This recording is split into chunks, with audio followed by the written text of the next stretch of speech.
Baltimore has shut down I-95. Crews are working to rescue people trapped on the scene.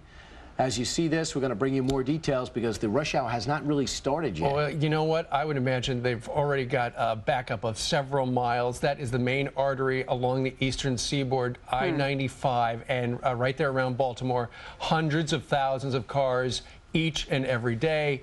If you can find a different way to work if you travel betwixt Baltimore and Washington on this Monday. Yeah, put up with some stop signs. Now, 3 minutes after the hour, it's time to welcome back a familiar face. Yep, Tony Snow, after a month-long medical leave, he is joining us. He's outside the White House. Good morning to you, Tony. Good morning, guys. Good to talk to you. I saw you last week at the White House Correspondents' Dinner from a distance. You look good. How do you feel, and what's the latest? I feel good. I'm healing up from surgery. We did exploratory surgery 5 weeks ago today. We found a little bit of cancer, and we're going to start treating it with chemotherapy. I'll start on chemo Friday. We'll do it every other week for about 4 months, do 8 treatments. And then, if everything goes according to plan, I'll do maintenance chemo just to make sure that we get this thing into remission. Yeah, and you'll be able to stay at work, right? Yeah, I think you guys may recall first time around, I had an even tougher, more toxic brew in terms of the chemo, and I worked through 11 out of 12 sessions there. Oh yeah, I was at Fox working 6 days a week, so yeah, I think I can handle it. Hey Tony, on your first day back here, obviously your job every day is a tough job, but today you're going to have to be answering a lot of questions about George Tenet's interview last night on 60 Minutes. You ready for that? Let's go. So he's starting out obviously saying that one of the big issues was that there was never a serious debate within the administration about whether or not they should attack Iraq. Your comments on that? Well, again, and Condi Rice made this point yesterday, of course there was. Force was always the last option, not the first option. If you recall, there was an extended diplomatic effort on the part of the administration getting UN Security Council Resolution 1441 passed, also getting a resolution out of the United States Senate, which 3/4 of the members of the Senate voted, authorizing the use of force against Saddam Hussein, doing what we could to try to encourage some of our partners to put more pressure on Saddam so that he would let inspectors in and stop obfuscating. The fact is you had Saddam who had violated a long train of UN Security Council resolutions. The United States adopted a diplomatic approach.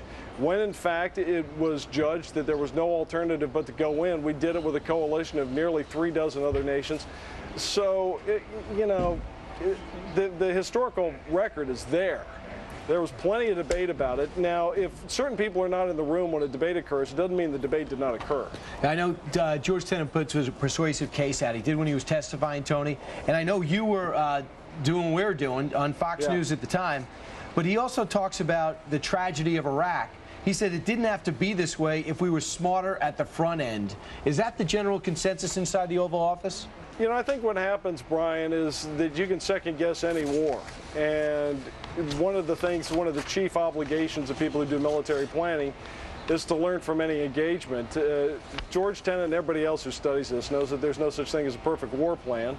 And what we continually do is take a look at the facts on the ground and try to adjust our strategy and our tactics so that we can come up with the most effective response to what's going on the ground. So as far as going back and playing shoulda, woulda, coulda, I'll leave that to other folks. What we're trying to do is to make sure that, like, this administration has embarked on actions that have liberated 50 million people.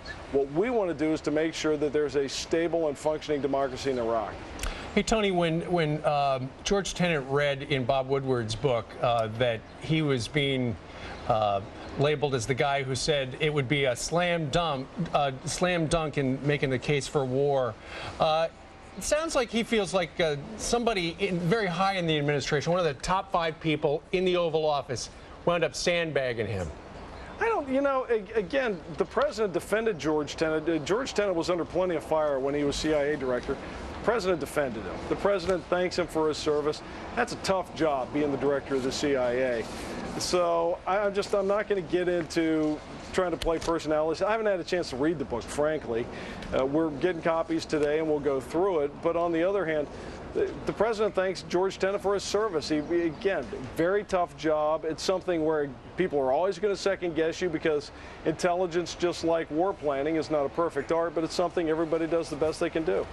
Of course, the Iraq war spending bill, Tony, the president has said, hey, timetable attached, I'm vetoing this thing. Yeah. There's been some talk that maybe there will be a compromise now, but John Murtha says, hey, there's not going to be any compromise. In fact, yesterday, he alluded to the fact that one of the options for Congress would be impeachment of President Bush.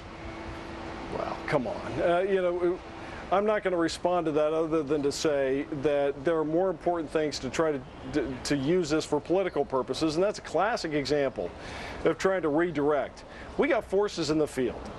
The president has made it clear for 3 months that any bill that tries to attach timetables is not going to get a signature, and Democrats have known that they didn't have the votes to sustain their position. That being the case, now it's time for everybody to step back. They can make all the political points they want. They can cut political ads if they want. Now it's time to support the troops, because if we don't act quickly, they're going to have to start cutting elsewhere in the defense budget, weakening American security to make sure they can continue paying for ongoing operations in Iraq.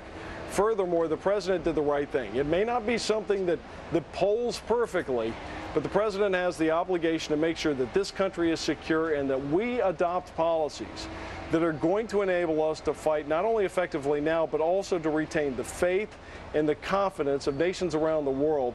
If we put on a timetable, people in the region are going to say, what? All that does is allow al-Qaeda and others to wait people out. The Iraqis don't want this. Our allies in the region don't want it. Our commanders don't want it. So the people who are on the front lines understand that that's an irresponsible policy, and the president is simply not going to accept it. So really now the question is, do Democrats want to step back and help the troops? We want to talk with them. There will be a meeting here on Wednesday. And I think, at that time, cooler heads may prevail. Condoleezza Rice said